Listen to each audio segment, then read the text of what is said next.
নমস্কার বন্ধুরা, আমার জগা খিচুড়িতে তোমাদের সবাইকে স্বাগত জানাই। বন্ধুরা, আজকে আমি তোমাদের সঙ্গে সয়াবিনের একটি রেসিপি শেয়ার করব।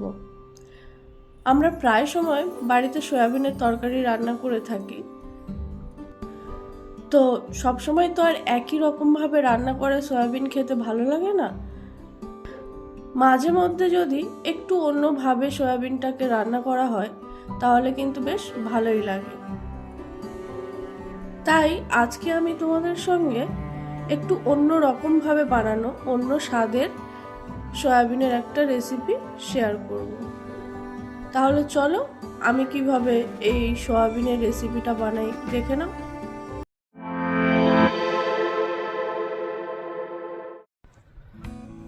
সয়াবিন কারিটা বানানোর জন্য 150 গ্রাম মতো সয়াবিন নিয়েছি। এখন এই সয়াবিনগুলোকে আগে সিদ্ধ করে নেব। সেই জন্য দেখো কড়াইও চাপিয়ে দিয়েছি, কড়াইয়ের মধ্যে বেশ কিছুটা পরিমাণ জলও দিয়ে রেখেছি। এবার জলটা একটু গরম হয়ে গেলে আমি সয়াবিনগুলোকে জলের মধ্যে দিয়ে দেব। সয়াবিনটাকে দেওয়ার পর 2-3 মিনিট মতো হাই ফ্লেমে সয়াবিনটাকে একটু ফুটিয়ে নেব। বন্ধুরা, 2-3 মিনিট মতো সয়াবিনটাকে একটু ফুটিয়ে নেওয়ার পর সয়াবিনটা খুব ভালোভাবে সিদ্ধ হয়ে গেছে। এখন আমি সয়াবিনগুলোকে ঠান্ডা জলে দিয়ে ভালোভাবে ধুয়ে জল নিংড়িয়ে সয়াবিনগুলোকে অন্য পাত্রে উঠিয়ে নেব। তো বন্ধুরা দেখো, আমি সয়াবিনগুলোকে ঠান্ডা জলে বেশ ভালোভাবে ধুয়ে নিয়ে জলটাকে একদম নিংড়িয়ে বের করে দিয়েছি। এবার আমি এই সয়াবিনগুলোকে একটু ভেজে নেব। সয়াবিনটা ভাজার জন্য কড়াই বসিয়ে দিয়েছি। কড়াইয়ের মধ্যে 2 টেবিল চামচ মতো সরষের তেল দিয়ে দেব।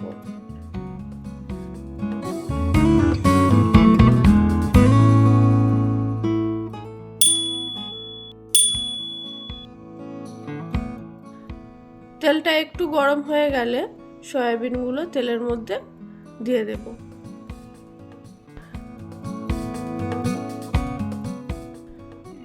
সয়াবিনগুলোকে একটু লাল লাল করে ভেজে নেব।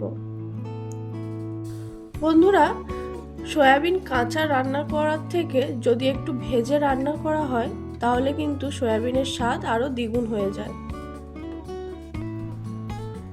তো যাই হোক, সয়াবিনটাকে আমি বেশ ভালোভাবে লাল করে ভেজে নিয়েছি, উঠিয়ে নেব।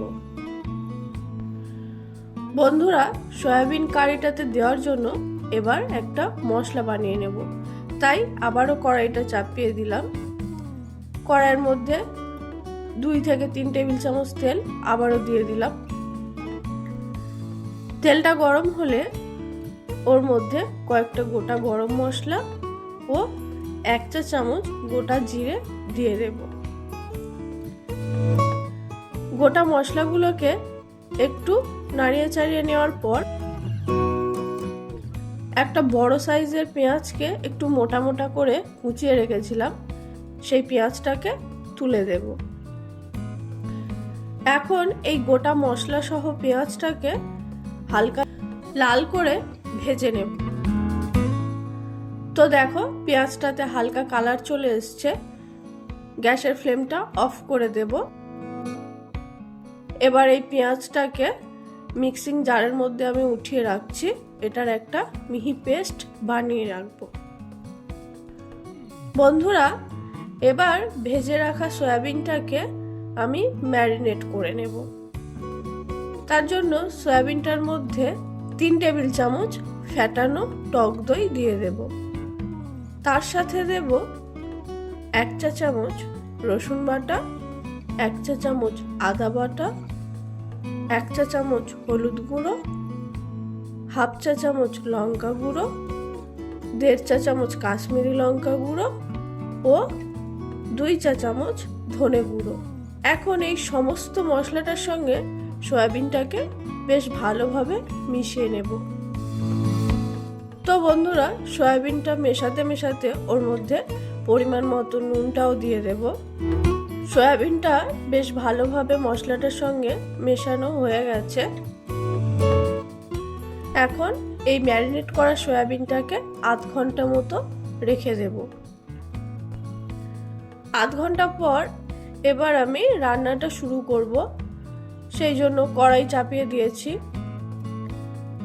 কড়াইয়ের মধ্যে 2 টেবিল চামচ সরষের তেল দিয়ে দেব।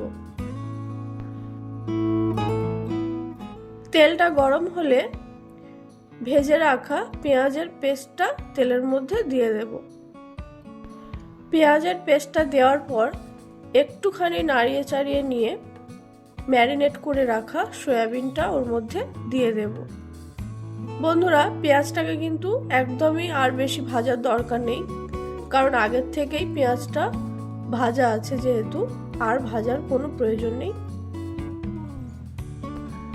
তো ম্যারিনেট করে রাখা সয়াবিনটা দিয়ে দেওয়ার পর গ্যাসের ফ্লেমটা মিডিয়ামে রেখে সয়াবিনটাকে বেশ ভালোভাবে কিন্তু কষাতে হবে। যতক্ষণ না মশলাটা তেল ছেড়ে দিচ্ছে ততক্ষণ পর্যন্ত সয়াবিনটাকে কষিয়ে নেব। আমি সয়াবিনটাকে বেশ অনেকক্ষণ ধরেই কষিয়ে নিয়েছি। দেখো, মশলাটার থেকে তেলটাও ছেড়ে দিচ্ছে। এখন এর মধ্যে পরিমাণ মতো জল অ্যাড করে দেব। জলটা দেওয়ার পর ঢাকা দিয়ে গ্যাসের ফ্লেমটা লো করে দিয়ে আরও মিনিট 5 মতো সয়াবিনটাকে রান্না করে নেব।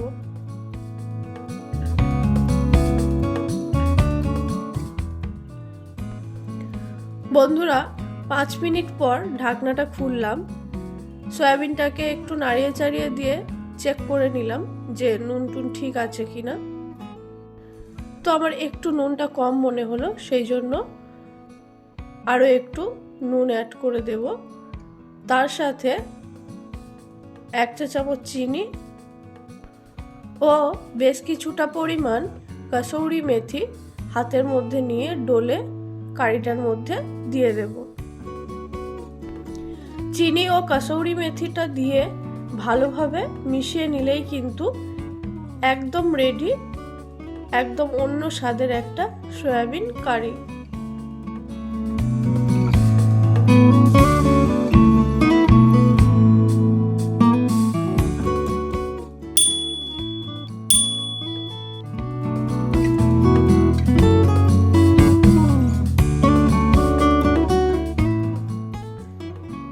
তো বন্ধুরা, সবসময় একঘেয়েমি সয়াবিনের তরকারি যদি ভালো না লাগে, তাহলে স্বাদ বদলানোর জন্য একবার অন্তত আমার এই রেসিপিটা তোমরা ট্রাই করো।